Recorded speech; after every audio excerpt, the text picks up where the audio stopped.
Titan के बारे में सवाल है। मोहम्मद जुनैद ये पूछ रहे हैं कि क्या एवरेज कर सकते हैं। देखिए, एवरेज करने की एक थ्योरी होती है। आप हमारे पुराने वीडियोस में खंगालेंगे तो एवरेजिंग पर हमने कई बार बात की है। अलग से इसका हिस्सा भी रखा होगा कि एवरेजिंग कब करनी चाहिए, कब नहीं करनी चाहिए। तो वो वीडियो खोज लीजिएगा, आपको उससे भी थोड़ा सा एक अंदाजा मिलेगा। फिलहाल टाइटन के केस में क्या आपको लगता है कि एवरेजिंग का केस बनता है आज?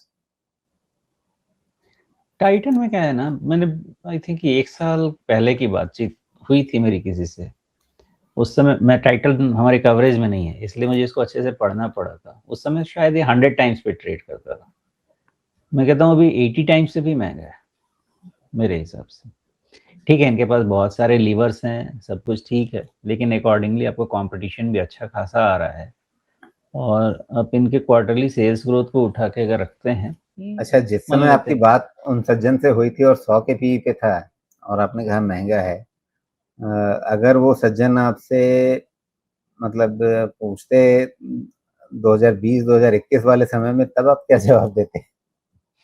जब ये लगभग 200 उस तरह के पी मल्टीपल्स पे चल रहा था।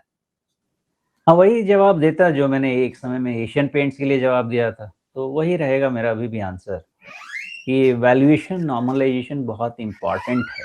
आप ईपीएस ऐड भी कर लेंगे तो एक मिनट, मार्जिन प्रोफाइल इनका देखते हैं जरा। मार्जिन प्रोफाइल इनका थोड़ा इम्प्रूव होना शुरू हुआ है। जो इनका पीक होता है करीब 14% की तरफ, और ईयरली मार्जिन 10%। तो मार्जिन प्रोफाइल भी ऑलमोस्ट जितना स्टेबल होना चाहिए, मार्जिन प्रोफाइल भी स्टेबल हो गया है।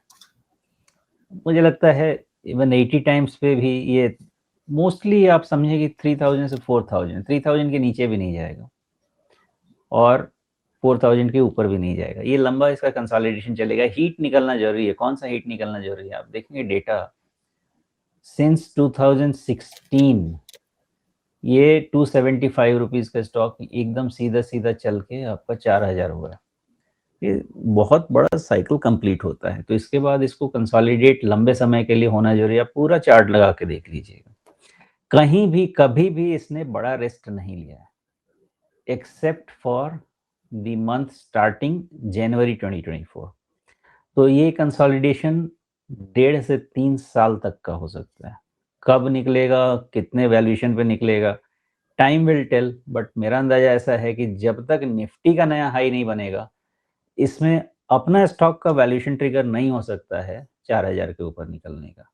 मोस्टली ये 3-4000 का रेंज इसका काफ़ी समय तक रहना चाहिए, और फिर मार्केट रिलेटेड इवैल्यूएशन भी इसकी करेंगे अगर नया हाई बनता है तो। अपने वैल्यूएशन के टर्म्स पे मोर देन 4000 नॉट पॉसिबल मेरे हिसाब से। 3000 के बिलो भी नहीं जाएगा, वहाँ पे इंस्टीट्यूशंस इसको अच्छे खासे पोर्टफोलियो में भर लेंगे आके। जी, तो इसका थोड़ा लंबे अवधि का जो चार्ट है उसको देख करके आपको कोटक महिंद्रा या बीच में जो एचडीएफसी बैंक की हालत थी, आपको उन सब की याद आ जाएगी। बिल्कुल बिल्कुल वही चल रहा है।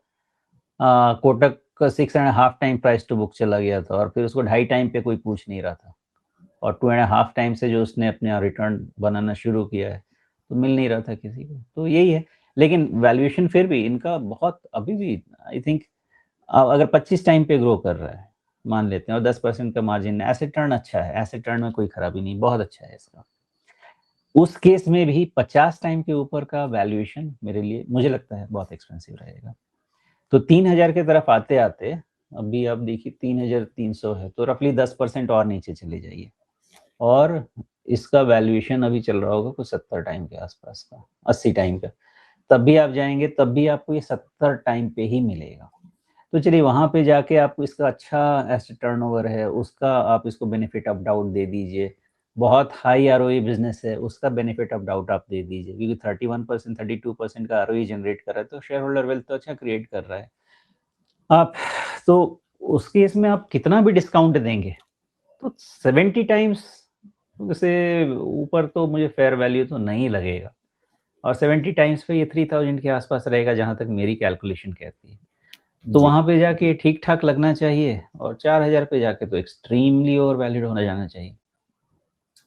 तो वैल्यूएशन के लिहाज से वो वहीं पे पहुंच रहा है जहां चार्ट के हिसाब से रिसेंट बॉटम्स हैं, यानी जहां पे सपोर्ट बनते हैं।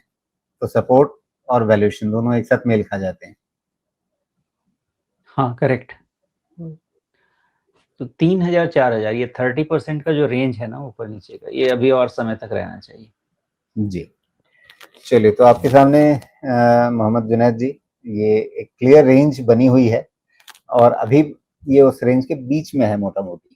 तो आपको शायद थोड़ा रुकेंगे तो एवरेजिंग के लिए ज़्यादा बढ़िया मौके मिल सकते हैं, लेकिन वो अंततः फैसला आपका अपना है।